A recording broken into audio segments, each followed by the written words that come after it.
Bonjour à toutes et à tous. Si vous utilisez un Samsung S24 Ultra, vous vous demandez peut-être si ça vaut vraiment la peine de passer au tout nouveau Galaxy S26 Ultra. Parce qu'à première vue, les deux téléphones se ressemblent pas mal. Mais après quelques jours d'utilisation de ce nouveau téléphone, je peux vous dire qu'il y a plusieurs améliorations importantes, mais aussi quelques surprises et même certaines régressions. Dans cette vidéo, je vais vous comparer les deux téléphones dans toutes les catégories importantes, que ce soit au niveau du design, que ce soit au niveau de l'écran, la performance, les caméras, la batterie et aussi au niveau du logiciel. Mais avant de commencer, je tiens à préciser quelque chose d'important. Ce téléphone que j'ai ici sur la table, le nouveau S26 Ultra, n'est pas une collaboration avec Samsung. Je l'ai acheté moi-même, facture à l'appui que vous pouvez voir à l'écran. Donc, dans cette vidéo, vous allez avoir un avis qui est totalement indépendant. Alors, installez-vous confortablement et surtout, restez à l'affût. Commençons par le design et la construction. Les deux téléphones que j'ai ici ont une finition très premium. On parle du vert à l'avant et aussi du vert à l'arrière. Le Galaxy S24 Ultra utilise du Gorilla Glass Armor, alors que le S26 Ultra passe à la nouvelle version de la même Gorilla Glass Armor. Une version améliorée qui permet d'offrir une meilleure résistance aux rayures et aux chocs. À l'arrière maintenant, le S24 Ultra utilise du Victus, alors que le S26 Ultra passe à la seconde version, Victus 2, ce qui est un peu plus résistant aux chutes. Et vous comprenez très bien que je me base ici sur les informations du constructeur, car je n'ai pas évidemment fait de test de résistance sur les deux téléphones. Une autre différence importante, c'est au niveau du cadre. Ici, on a un cadre qui est complètement en titane. On parle évidemment du S24 Ultra, d'ailleurs, qui va être tout le temps à ma droite. C'est pour ça que j'ai mis la boîte. Alors que le S26 Ultra, on parle d'un cadre en aluminium. Donc, on passe d'un matériau qui est plus noble vers un matériau qui est beaucoup plus économique et beaucoup plus léger. Justement, parlons du poids. Le S24 Ultra pèse 233 grammes, alors que le S26 Ultra descend à 214 grammes. Donc, on gagne presque 20 grammes, ce qui rend le téléphone un peu plus agréable à l'utilisation quotidienne et surtout pour une longue période. Au niveau de l'épaisseur, il y a aussi une différence. Le S24 Ultra a 8,6 mm d'épaisseur versus 7,9 mm pour le S26 Ultra. Donc ce dernier est beaucoup plus mince et beaucoup plus léger aussi. Mais il ne faut pas oublier que la nouvelle génération a ajouté une île regroupant les trois caméras principales, ce qui rend l'encoche bien prononcée et le test de la table le démontre facilement. Ici, on voit très bien que le fait d'avoir des caméras qui ressortent rend le téléphone instable sur une table, ça bouge énormément, versus sur le S24 Ultra, que lui est beaucoup plus stable. Mais ce défaut a été éliminé facilement en utilisant un case protecteur qui est complètement obligatoire, surtout au prix que ça coûte ce genre de téléphone. On note aussi une petite modification au niveau du design, surtout au niveau des coins qui sont beaucoup plus arrondis sur la nouvelle génération versus des coins qui sont beaucoup plus rectangulaires, carrés. Si on regarde le S24 Ultra, on est ici, on n'aime pas, mais personnellement, les coins arrondis rendent le téléphone beaucoup plus agréable et confortable à tenir en main. Mais encore une fois, le fameux case protecteur élimine complètement cet avantage, que ce soit pour l'un ou l'autre. Donc, c'est à vous de voir, c'est question de goût et aussi question de confort d'utilisation. Autre chose que j'ai remarqué d'une manière qui est assez rapide, c'est les fameuses traces de doigts qui sont beaucoup plus visibles sur le dos du S26 Ultra versus le S24 où ils sont complètement invisibles. Comme vous pouvez le voir ici à l'écran, je ne sais pas si c'est quelque chose qui est assez visible, mais on peut voir que ça peut déranger les personnes qui sont assez méticuleuses. Mais ce n'est pas une remarque qui est drastique ou dramatique, surtout si vous utilisez une coque. Ça fait 3 fois que je le mentionne, mais c'est quelque chose que j'ai remarqué dans l'utilisation quotidienne. Enfin maintenant, au niveau des couleurs, le S26 Ultra vient avec 3 couleurs de base, la couleur violet, cobalt violet, couleur bleue, sky blue, et la couleur noire. Mais il y a aussi 2 couleurs supplémentaires qu'on peut avoir exclusivement sur le site web Samsung, samsung.com ou celui de votre région. On parle du pink gold, une couleur dorée, et aussi celui que j'ai ici, le silver shadow, ou la couleur grise tout simplement. Passons maintenant au S Pen. Les deux téléphones permettent évidemment de prendre des notes, de dessiner, d'annoter des documents ou d'utiliser les fonctions Air Command. Mais il y a une différence importante. Le S24 Ultra est le dernier modèle avec un S Pen Bluetooth. Cela veut dire que vous pouvez utiliser le stylet pour télécommander votre appareil photo. Un petit exemple, on appuie sur le petit bouton, elle prend une photo. ou on peut aussi l'utiliser sur certaines applications. Sur le S26 Ultra, cette fonction Bluetooth a été supprimée. Donc si vous utilisez le S Pen pour prendre des photos à distance, comme sur la démo, contrôler une présentation ou naviguer sur certaines applications, cette fonction n'existe plus. C'est probablement la plus grosse régression au niveau du S26 Ultra, mais à noter que ce n'est pas le S26 Ultra qui a introduit cette régression.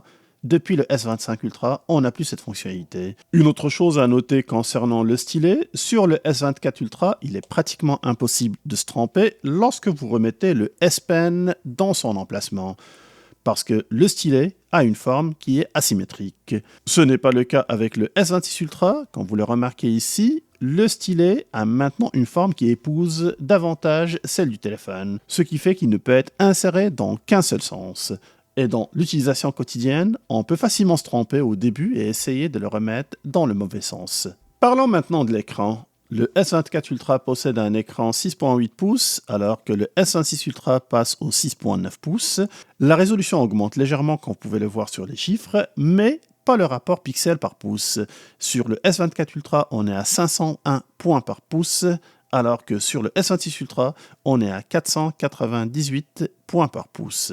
Les deux écrans utilisent une dalle dynamique AMOLED 120 Hz avec une luminosité maximale de 2600 nits, ce qui veut dire que vous pouvez utiliser votre téléphone à l'extérieur sans aucun problème. Il est extrêmement lumineux, puis vous ne pouvez pas le mettre à défaut. Mais il faut noter aussi que le S26 Ultra apporte quelques améliorations importantes. D'abord, il supporte le HDR10+, ce qui améliore la gestion des contrastes dans les vidéos. C'est très subtil, mais ça reste une belle amélioration. Une autre nouveauté qui est intéressante, qui a été vraiment mise en avant lors de la présentation du téléphone, il s'agit du Privacy Display, ou l'affichage confidentiel. Quand elle est activée, les personnes qui regardent votre écran sur les côtés ne peuvent plus voir clairement le contenu. C'est très intéressant. Et on peut même aller plus loin dans les paramétrages pour cibler des notifications ou cibler par exemple certaines applications. Et dès qu'on le désactive, comme vous pouvez le voir, maintenant l'écran est visible de tous les côtés. Bref, pour ceux qui se préoccupent de la confidentialité comme moi, c'est une excellente nouveauté. Passons maintenant aux performances, c'est probablement l'un des plus gros changements entre ces deux téléphones. Le S24 Ultra utilise le processeur Snapdragon 8 Gen 3, gravé en 4 nanomètres.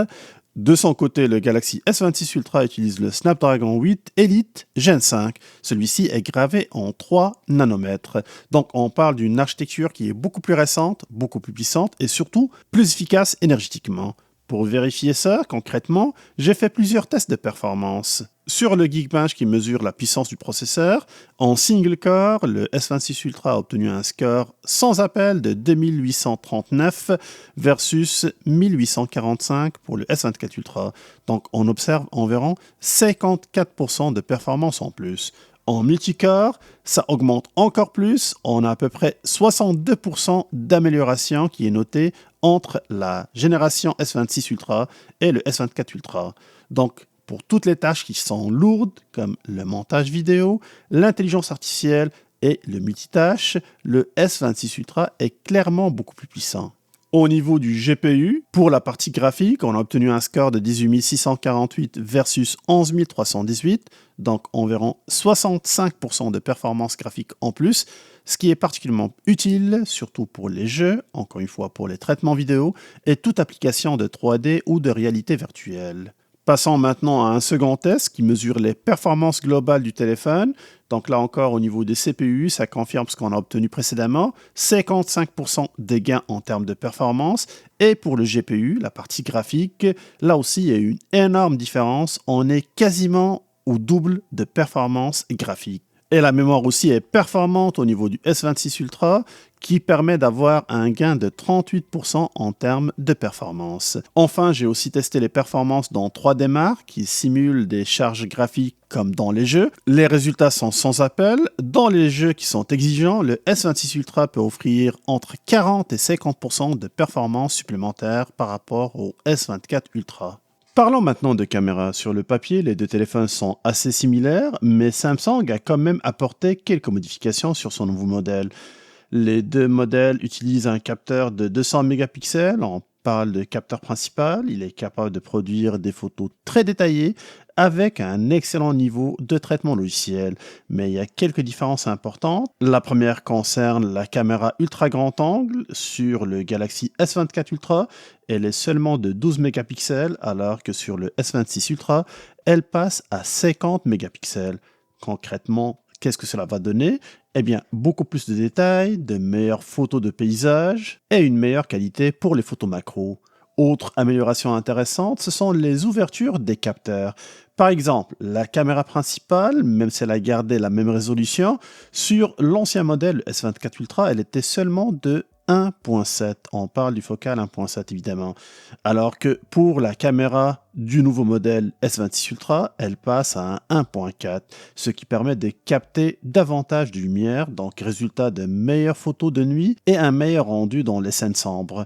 Le téléobjectif maintenant, celui-ci va garder un zoom de 5 avec une résolution de 50 mégapixels, mais son ouverture, encore une fois, a été améliorée. On passe de 3.4 à 2.9, ce qui améliore aussi la performance en basse lumière. Concernant la caméra frontale, les deux téléphones utilisent le capteur de 12 mégapixels. Donc sur papier, la résolution n'a pas changé, mais le S26 Ultra profite d'un nouveau processeur, le processeur Snapdragon 8 Elite Gen 5. Celui-ci permet d'améliorer considérablement le traitement d'image. Donc en pratique, on obtient une meilleure gestion de lumière encore une fois et une meilleure plage dynamique. Côté logiciel, les deux téléphones sont très similaires. Le S26 Ultra arrive avec le One UI 8.5, toujours sur Android 16, alors que le S24 Ultra est actuellement sur One UI 8. Mais il devrait recevoir la mise à jour bientôt. Même si certaines fonctionnalités de l'intelligence artificielle vont rester exclusives au S26 Ultra, il va y avoir quand même avec la nouvelle mise à jour beaucoup de nouveautés qu'on vient de découvrir avec ce nouveau modèle. Je prendrai le temps de vous présenter les nouvelles fonctionnalités de One UI 8.5 dans une vidéo dédiée. Au niveau de la batterie, sur papier, les deux téléphones possèdent la même capacité de batterie, soit 5000 mAh, donc en théorie, on pourrait s'attendre à une autonomie qui est très similaire. Mais dans la pratique, le Galaxy S26 Ultra peut offrir une meilleure autonomie, principalement grâce à son nouveau processeur qui est gravé en 3 nanomètres et qui est beaucoup plus efficace énergétiquement. Dans une utilisation normale, navigation, réseaux sociaux, vidéos et photos, cela peut représenter environ 10% d'autonomie supplémentaire, soit à peu près 1 heure, voire 1 heure et demie dans une journée normale. Maintenant, parlons de recharge. Sur le Galaxy S24 Ultra, la recharge filaire maximale est de 45 watts versus 60 watts sur le nouveau modèle, ce qui permet de réduire la durée d'une recharge complète. Une autre amélioration aussi à noter, c'est au niveau de la recharge sans fil. Sur le Galaxy S24 Ultra, la recharge sans fil est limitée à 15 watts versus 25 watts sur le S26 Ultra. Les deux téléphones proposent aussi la fonction Wireless Power Share qui permet de recharger un autre appareil au dos du téléphone. Ça peut être des Galaxy Buds, ça peut être la montre Galaxy Watch ou même autres smartphones pour les dépanner. Le S26 Ultra apporte aussi quelques améliorations côté connectivité. Par exemple, au niveau du Bluetooth, on est sur la version 6 au lieu de la version 5.3. La compatibilité par rapport au Wi-Fi 7, évidemment, le Wi-Fi 6 et le 6E est toujours présent. Et pour le port USB-C qu'on a ici, c'est un port USB-C de nouvelle génération. On parle de la version 3.2.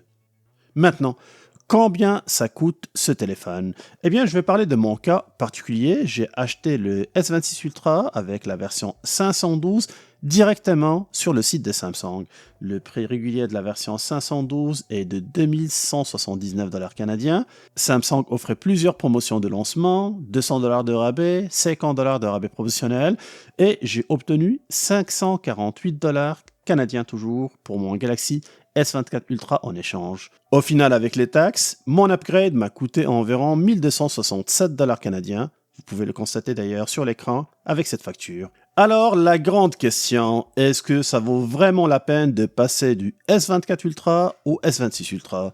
Voici les principaux gains. On parle d'un téléphone plus léger, beaucoup plus de puissance, un écran qui est amélioré, des meilleures caméras, entre guillemets, encore une amélioration beaucoup plus logicielle que matérielle, recharge plus rapide et une meilleure autonomie. Mais il y a aussi deux points négatifs à noter. Le premier point, c'est la perte du Bluetooth, surtout sur le S Pen, et évidemment le passage du titanium, un matériau qui est beaucoup plus noble et beaucoup plus rare, vers l'aluminium. Donc si vous aimez toujours avoir la dernière technologie entre les mains, évidemment, le Galaxy S26 Ultra représente clairement une belle évolution. Mais soyons honnêtes, le Galaxy S24 Ultra reste encore un excellent téléphone. Il a clairement plusieurs belles années devant lui. D'ailleurs, on peut aujourd'hui trouver d'excellents deals sur le S26 Ultra, ce qui en fait encore une très bonne option pour ceux qui veulent passer d'un téléphone standard vers un téléphone premium sans forcément payer le prix cher. Et personnellement, si ce n'était pas pour Québec Test et les tests que je fais pour la chaîne, j'aurais probablement gardé le S26 Ultra encore quelques années. Vous pouvez aussi choisir d'attendre la prochaine génération en espérant voir de véritables innovations plutôt que de simples améliorations. Mais comme on l'a vu ces dernières années, que ce soit chez Samsung, chez Google, Apple, les évolutions sont souvent plus progressives que révolutionnaires. Merci beaucoup pour votre soutien. N'hésitez pas à me dire ce que vous pensez de tout ça dans les commentaires. Et à la prochaine sur Québec Test.